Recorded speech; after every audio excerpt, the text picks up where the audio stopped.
Hey everybody, I hope everyone's doing well. Today we're going to continue our discussion of electrostatics, and we're going to quantify the force between any two charges. What we've talked about so far is that we know that unlike charges attract and like charges repel, but by the end of today's lesson we're going to be able to quantify exactly how much force is between any two charges. Before we get started, I just want to, I know this is a crazy time for everybody. I just want you to know that I'm here for you. Reach out if there's anything I can do for you, physics or otherwise, and also let me know if this is working for you. If there's anything else I can do for you to enhance your physics education, please let me know. I'm going to do the very best I can. All right, so today's lesson is all about Coulomb's law. We know that charges are measured in coulombs. It's the SI unit. It's named after Charlie Coulomb. It's a French guy, and he's credited with the unit of the coulomb, and he's credited with this law. He did a lot of really important work with electricity, electrostatics, before we really knew much about this phenomenon. Quick little story about Coulomb. He was a military engineer for a few years in the West Indies, I believe, and then he got sick, went home, the French Revolution hit, and he just hunkered down and did a bunch of science, which is, I guess, the best way to handle any kind of revolution. All right, so the goal here is to figure out how we can quantify the force between any two charges. So what Charlie Coulomb tells us is the magnitude of the force between any 2 point charges is, and we're going to talk about what he stated in his law. But before I just give you the answer, I really want you to think through what's going on here. So imagine we have two charges, right? Call this charge 1, I'm going to go Q1, and charge 2, Q2. If you recall from electrostatics, thanks. If you recall from our previous lessons, we use little q to denote charge. So this is some value of charge on this object, some value of charge on that object. Okay, if I increase the charge on Q1, let's say I go from 2 coulombs to 4 coulombs, how do you think that might affect the force? If something is charged up more, we can imagine that it would be affected by the electrostatic force more, right? That's if we change Q1. If we change Q2, if we increase the charge on Q2, if we double it, triple it, again, we could imagine that increasing this charge would increase the force between these two objects, right? If they were the same charge, they would repel. Different charge, they would attract. But right now, I'm just interested in the magnitude of the force between these charges. By increasing either one of these charges, we know the force would increase. So what Charlie Coulomb said, the magnitude of the force between 2 point charges is directly proportional, back on the whiteboard,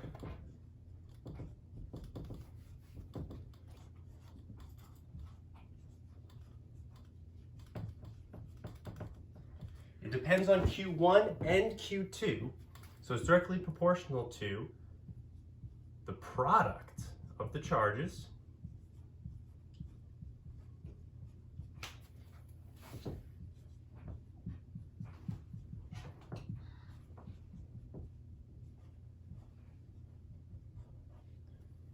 but that's not all. The amount of force we have is directly proportional to the product of the charges, but it also depends on something else. What if I took these two charges and brought them closer together? What could you expect about the electrostatic force between those two charges? Just like it's a different phenomenon, just like if we take two magnets and we put them closer together, we know that the magnetic force increases.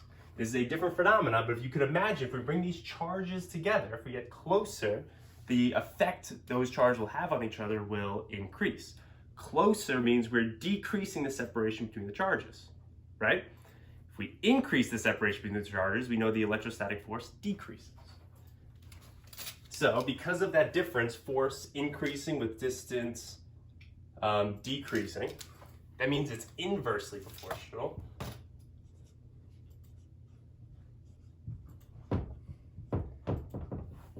Proportional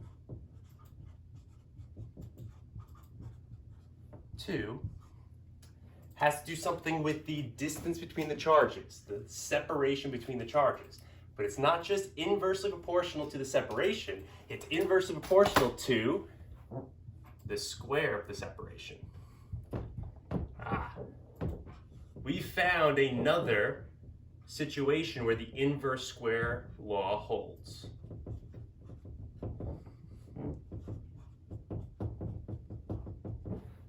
Separation.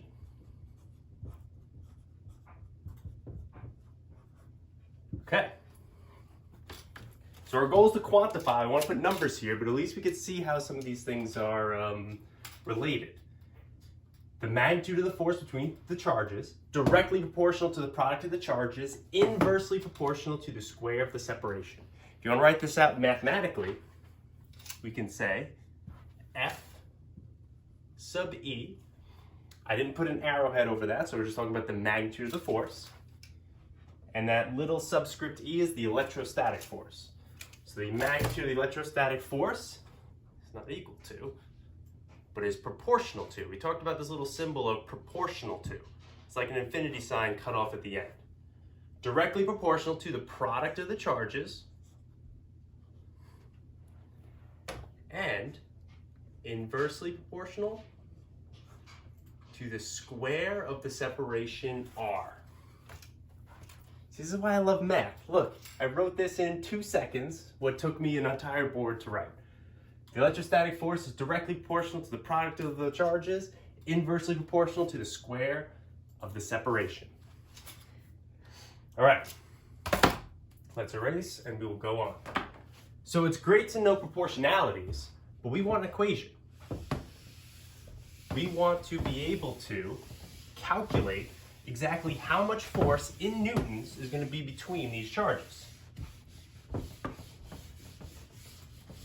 I'll leave the title up there. So you might have learned in math, and we've discussed it in class before, in order to turn a proportionality into an equation, we need a constant of proportionality, which basically scales, in this case, the strength of the electrostatic force. The electrostatic force is equal to Q1, Q2, separation squared. This is an equal sign, so we need a constant of proportionality. We use K for electrostatics. And with that, this is Coulomb's law. Mathematical equation that we can use to figure out how much force is between any two charges. Q is charge. If you recall from the previous videos, charge is measured in coulombs. My setup is a little wiggly here. R is separation.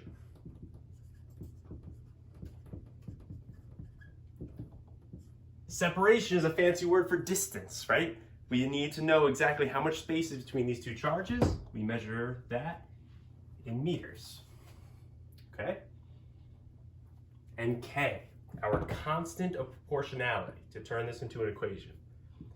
This is what we call the electrostatic constant.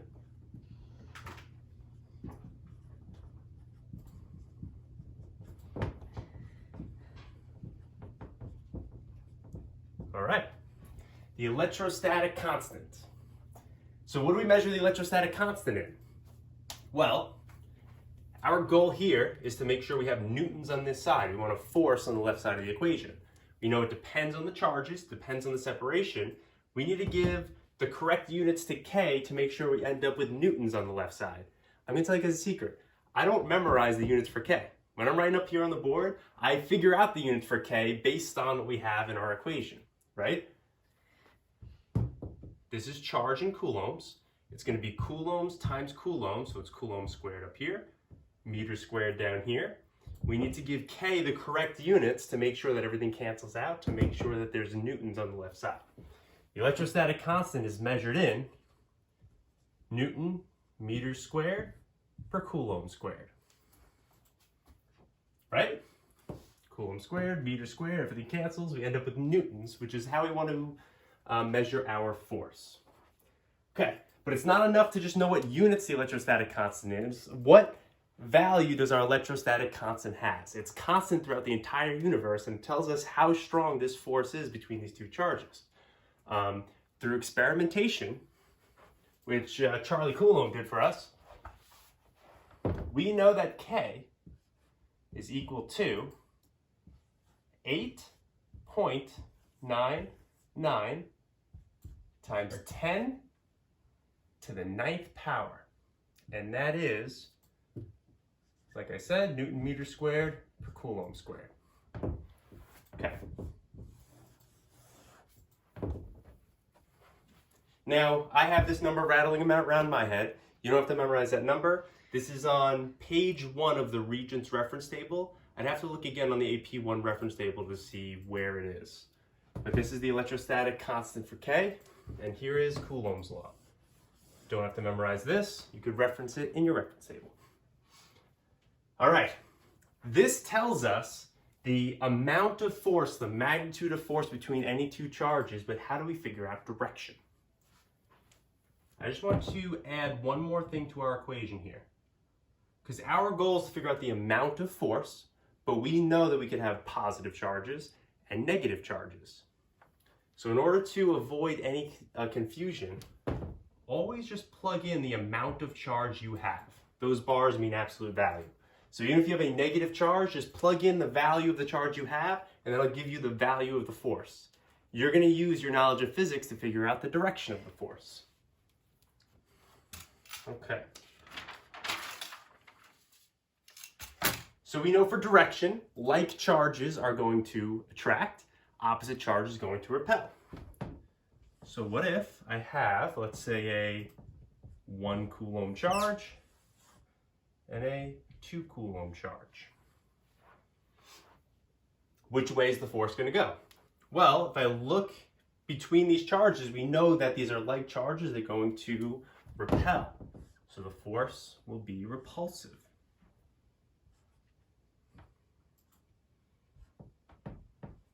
So if I look at the charge on the positive 2 Coulomb charge, the force on it, that force is going to be off to the right because it has to repel. And this force is going to be off to the left on the +1 Coulomb charge. Now something important I want you to think of here. What is the magnitude of these forces? Well, this is +2 coulombs, this is +1 coulomb. Should the forces be different? The forces between those two charges, this one here, they're exactly the same. How can that be? We have two different charges. Well, to find the force on each one, we use the same equation. Product of the charges, square of the separation underneath. And you guys know Newton's laws, right? Newton's third law states that if this exerts a force here, then this has to exert an equal force opposite direction on this charge. The magnitude of these two forces are exactly the same. That's important to keep in mind. It doesn't matter if we have 1,000,000 coulombs on this side and only 1 coulomb on that side, still the magnitude of the force on each side are going to be exactly the same, Newton's third law.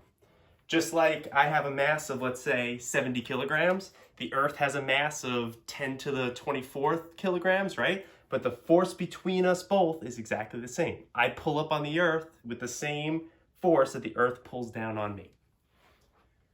All right, one more quick little discussion. If we have, let's say, -2 coulombs, +3 coulombs, these are unlike charges. The force is going to be attractive between the two. And these two will be exactly the same magnitude. Equal in magnitude, opposite in direction. They're attractive, right? This is going to pull on this. This is going to pull on this. That's how you figure out the direction. So the force on the -2 coulomb charge is off to the right because there's an attractive force between the two. Use this to figure out your magnitude. Use this knowledge to figure out your direction. They might ask you which direction is the force on the +2 coulomb charge. That direction is right because it's repulsive. Okay. Okay, I'm going to erase. Pause the video, I don't know, write it down, and I am going to erase. rolling along, learning physics.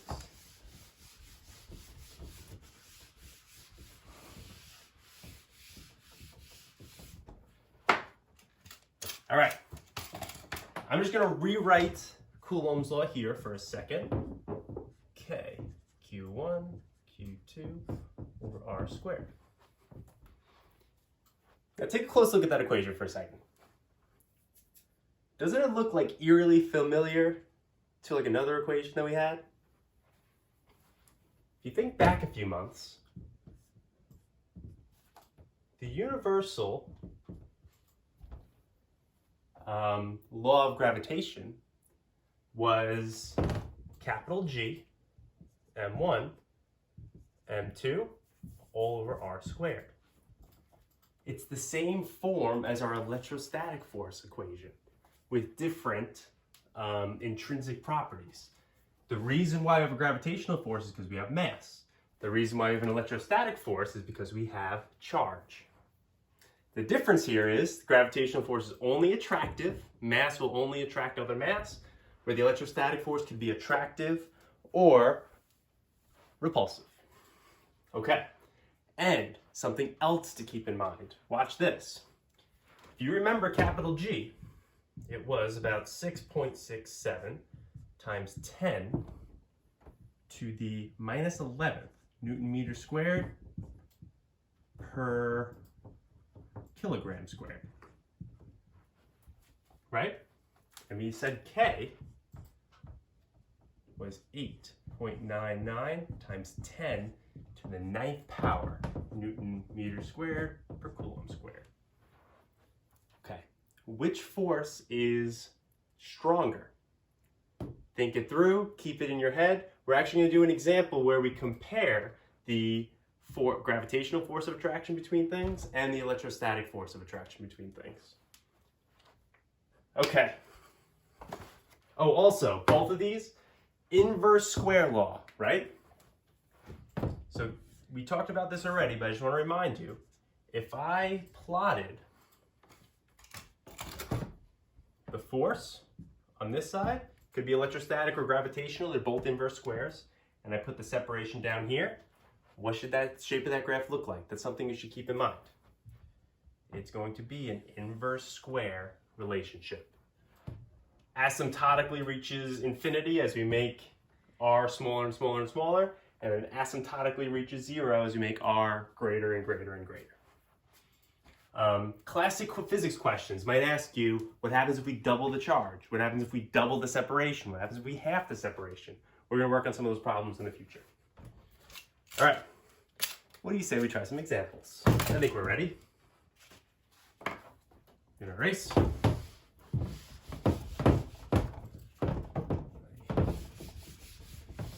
Let's erase. Okay, let's scroll down. Let's try the first problem here. We want to calculate the magnitude of the electrostatic force between two positive 1 Coulomb charges when they are 1,000 meters apart. Okay, let's put this in perspective here. We have 1 Coulomb charges, and we're placing these 1 Coulomb charges 1,000 meters away. That's 1 kilometer away. What kind of force will be between those two charges? That seems far. Will it be anything? Let's apply our equation. I highly recommend you pause the video, try it yourself. Based on what it's given, you should be able to calculate your answer, but I will work it out here for you. There's our electrostatic situation. Just like we talked about gravitation, be very, very careful plugging this into your calculator. I highly recommend using that capital E button for your scientific notation. And just, keep track of your parentheses. 8.99 times 10 to the 9th Newton meters squared per Coulomb squared. Charge 1 is 1 Coulomb. Charge 2 is 1 Coulomb. Okay. Now we said we have two positive 1 Coulomb charges, but even if they were negative, I would still plug in the positive value because we're only interested in the magnitude of the force here. Use this step to figure out the magnitude. use the next step, thinking about knowledge of physics, like charges repel, unlike charges attract, to figure out the direction. Okay, now we took these charges and we placed them 1,000 meters away. Very important, do not forget your square. That's squared.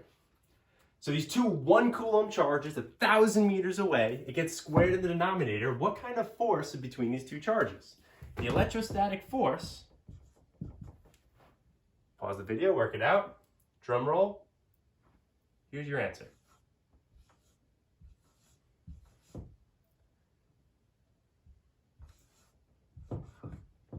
The force between these two charges is 8,990 newtons.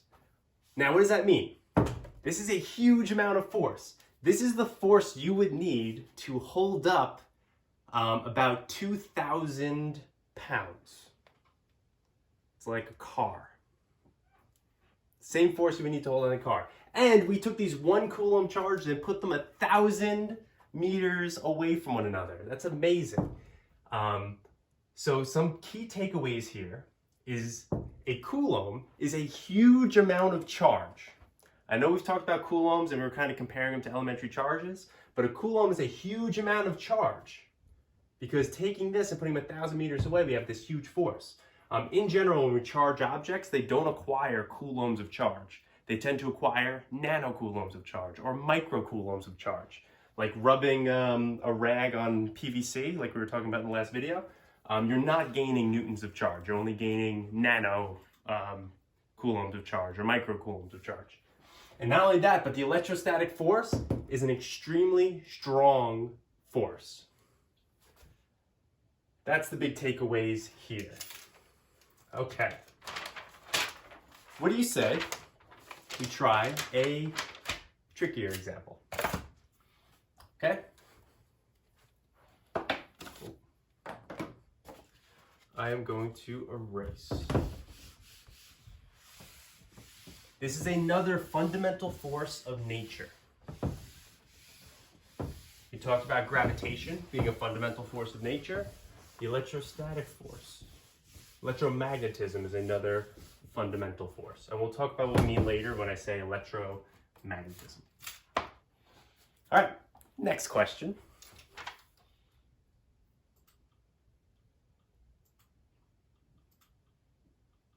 Oh, there we go.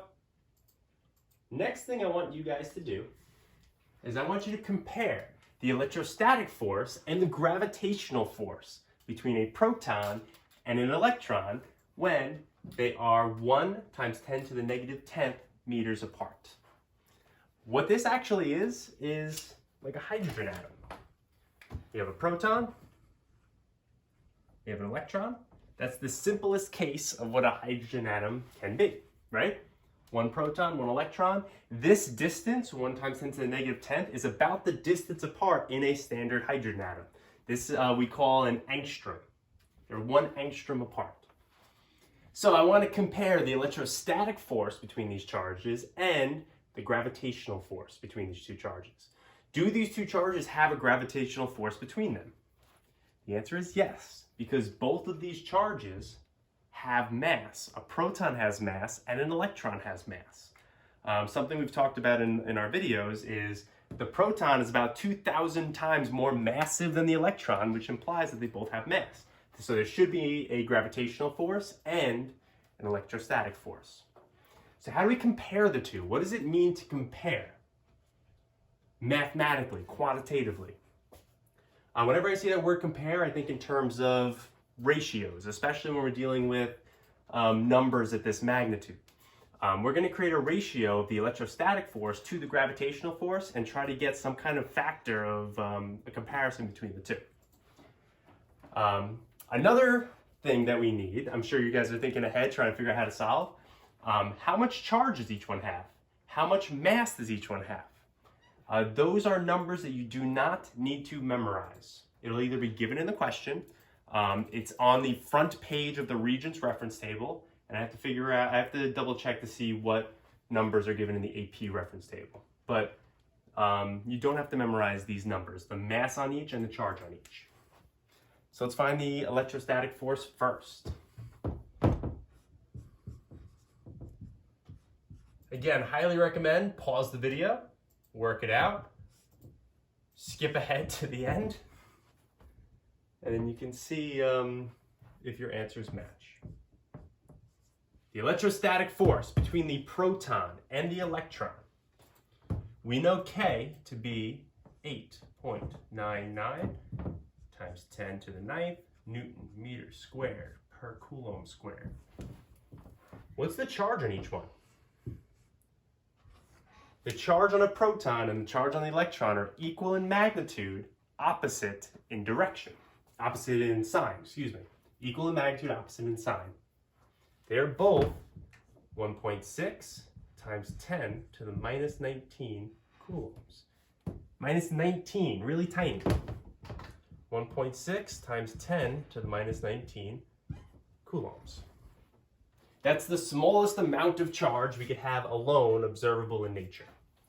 Now notice we have a proton and an electron. I plugged in 2 positive values. That's because we're only interested in the magnitude. We know the directions, right? It's attractive, so the proton, put a little p here, a little e here, will be going this way, will feel a force this way, and the electron will feel a force that way, right? Same deal with gravitation too. It's going to be attractive. All right, let's finish this one up. The separation between the two is an angstrom. That's 1 times 10 to the minus 10th meters. I put those too far over here, and that's squared. All right, so tiny amount of charge, they're fairly close together, very close together. When we work this out, I get an electrostatic force, double check, to be 2.3 times 10 to the minus 8 newtons. All forces are measured in newtons. Here is my electrostatic force between the two.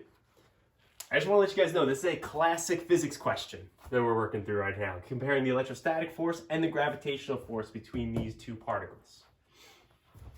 Okay. Keep that number in mind because we want to compare it to the gravitational force. So take this one, store it. I'm going to put it up here.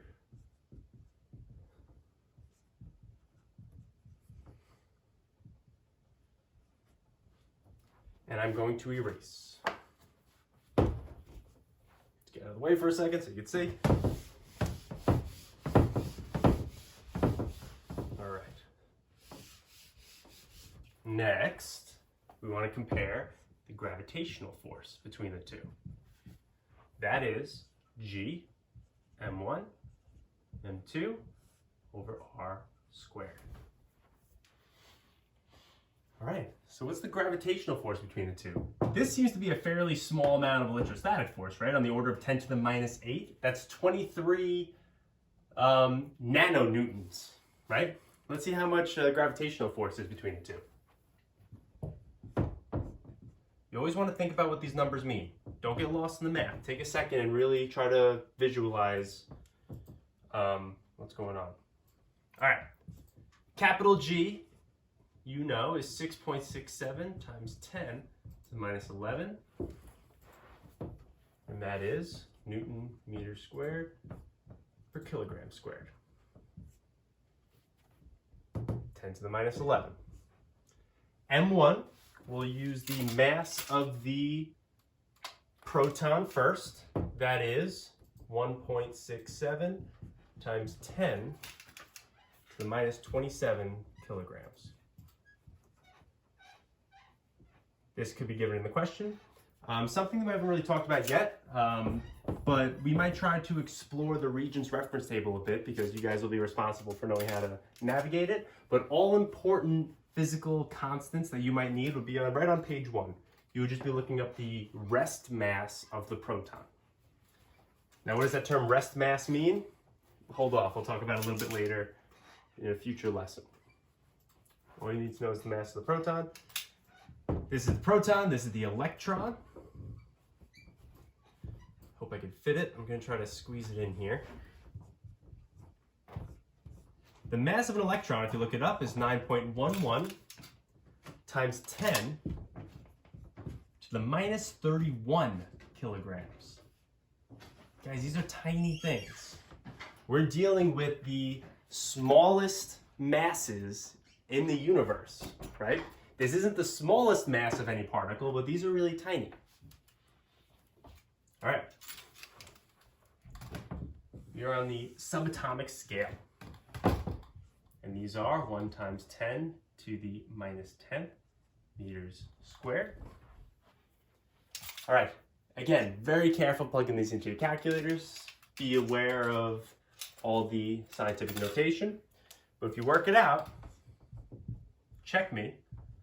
I got an answer of 1.01 times 10 to the negative 47th power. Think about what that means for a second. That means I take this number, 1.01, and I gotta move this decimal point over 47 times. Gotta write a whole lot of zeros to figure out how much force is between these two gravitationally, right? Super tiny, but not zero, right? It's calculable how much force is between these two.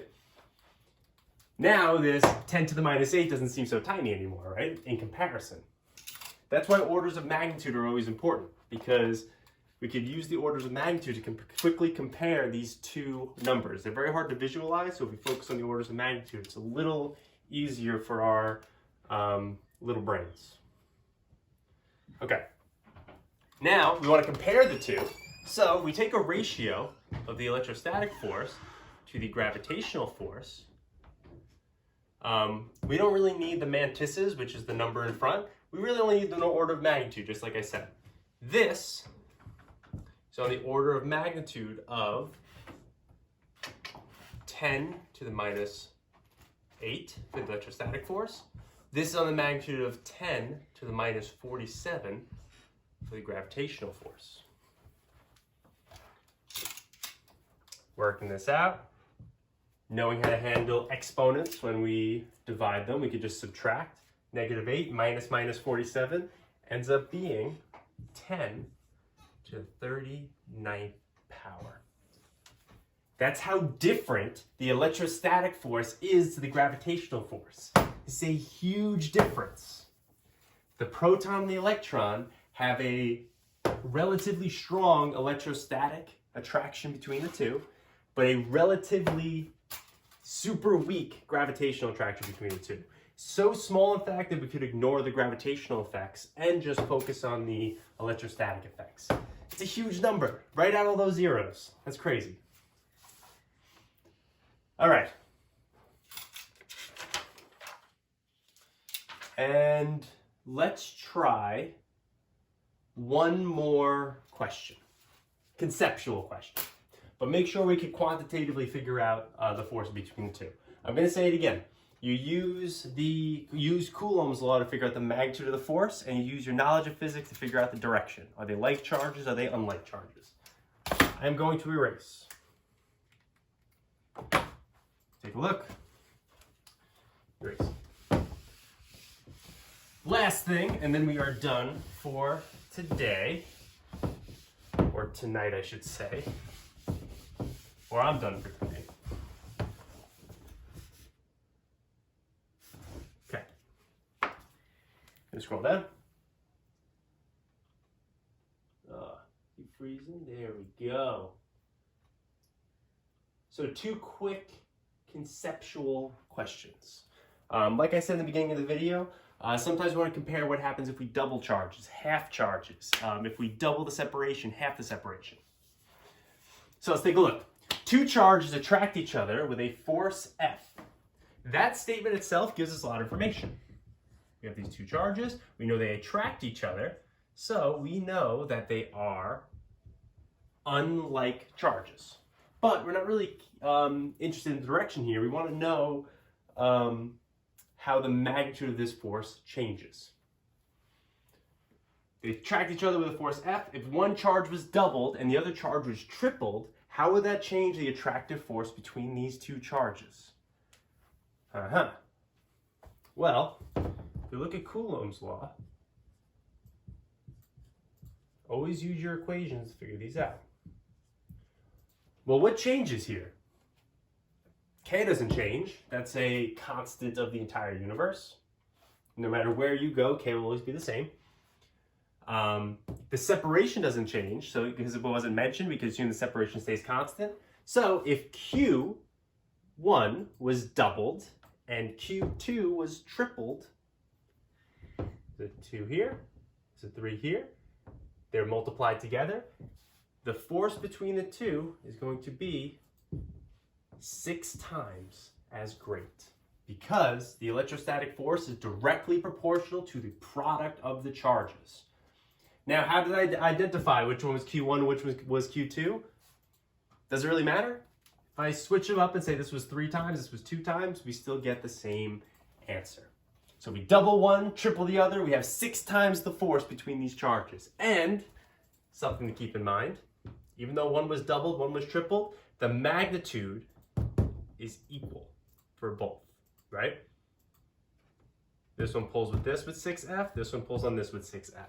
Newton's third law. Let's try one more. Here we'll change the separation.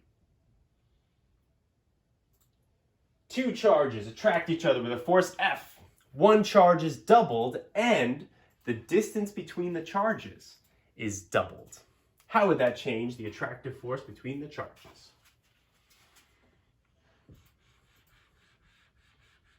Get rid of that. Okay. If you guys struggle with these types of questions, doubling and having things, just take a look at your equations, identify what isn't changing, identify what is, and figure out how it affects the quantity of interest, right? One charge is doubled. K stays the same. The distance between the charges is doubled. How does that change the force? Well, K doesn't change. Q1 is doubled. There's no operators happening on Q1, so we can just pull that out front. But if we double the separation, if I go from 4 to 8, that means when we square it, we're going to have a 16 in the denominator or a 64 in the denominator. That changes things. By doubling the separation, we quadruple the effect. So, by doubling that, pull out a 4 out front. Excuse me, squaring that, pull out a 4. So in this case, by doubling the charge and doubling the separation, you end up with half the force.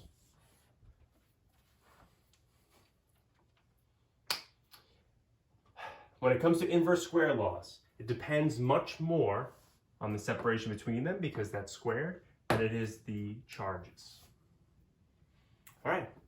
And that is it for now. Again, I hope everyone's doing well. Let me know how you're doing. Shoot me an email just to check in. I'm here for you if you have any physics questions or anything else. Have a good one, everybody.